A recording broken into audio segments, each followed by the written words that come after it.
بیا دا چاړه چې ته د علماو په سینه باندې راکاږې ظالمه، دا داسې شوه چې تا د محمد رسول الله په سینه باندې دا چاړه راکړه. یو ډېره د افسوس خبره ده چې د زما د پیغمبر وارثانو په سینه کې چاړې ورکولی کېږي. شیخ سمیع الحق شهید رحمت الله علیه ټوکړي ټوکړي شو، ذبح شو، دغه قاتل تر اوسه ګرفتار نه شو. بسم الله الرحمن الرحیم. شروع کوم په نامه د رب ذوالجلال چې بخونکی مهربانه دی. زما عزتمندو کتونکو مسلمانانو وروڼو، څنګه چې تاسو ته پته ده څو ورځې مخکې خطیب العصر شاهین ختم نبوت حضرت مولانا مفتی سردار علي حقانی عرف توجه هغه باندې قاتلانه حمله شوې ده او الله رب العزت هغه ته نوی ژوند ورکړی دی، هغه یې الله رب العزت بچ کړی دی او هغه قاتل د هغه ګرفتار شوی دی، هغه ملزم ګرفتار دی الحمدلله. لیکن دا د ډیره افسوس خبره ده چې نن زما په پاکستان کې علماو پسې هغې پسې چاړې شته دی. نن که وینه تویږي هغه د علماو تویږي، نن که سرونه کټ کېږي هغه د علماو کټ کېږي، نن که په ګولو باندې سوري سوري کېږي هغه صرف علما کېږي.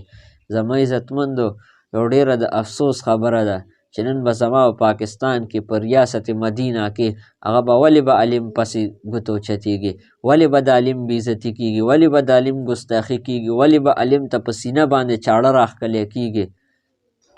العلماء ورثة الانبیاء، دا علما خو د انبیاو وارثان دي، د هغې وارثین دي. بیا دا چاړه چې ته د علماو په سینه باندې راکاږې ظالمه، دا داسې شوه چې تا د محمد رسول الله په سینه باندې دا چاړه راکړه. یو ډېره د افسوس خبره ده چې د زما د پیغمبر وارثانو په سینه کې چاړې ورکولی کېږي. شیخ سمیع الحق شهید رحمت الله علیه ټوکړي ټوکړي شو، ذبح شو، دغه قاتل تر اوسه ګرفتار نه شو. شیخ حسن جان شهید رحمت الله علیه ټوکړي ټوکړي شو، قاتل گرفتار نشو. اعظم طارق شهید رحمت الله علیه ټوکړي ټوکړي شو. دا سلسله ختمیږي نه، دا سلسله به جاری وي تر قیامته پورې. که څومره علما هم شهیدان کېږي، څومره علما قتلیږي، خو دا مشن به جاری وي، د ختم نبوت مشن به جاری وي، د صحابه کرامو د دفاع مشن به جاری وي، د مدارسو د دفاع مشن به جاری وي. دا مشن ختمیدونکی نشته دی.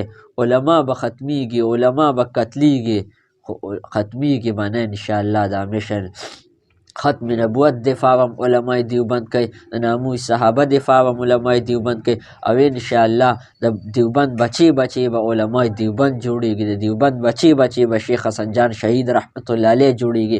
د دیوبند بچی بچی به مفتی سردار علي حقانی جوړیږي. د دیوبند بچی بچی به شیخ سمیع الحق شهید رحمت الله علیه جوړیږي. زما عزتمندو، زه اخري کې دا پیغام ورکوم خپل حکومت یې وکته چې کوم دغه قاتل گرفتار شوی دی، دته دې داسې بدترینه سزا ورکړي چې آینده نور ملزمان، نور خلک دې نه عبرت والي چې آینده دپاره څوک د علماو په شان کې ګستاخي ونه کړي، د علماو د قتل منصوبه جوړه نه کړي. والسلام.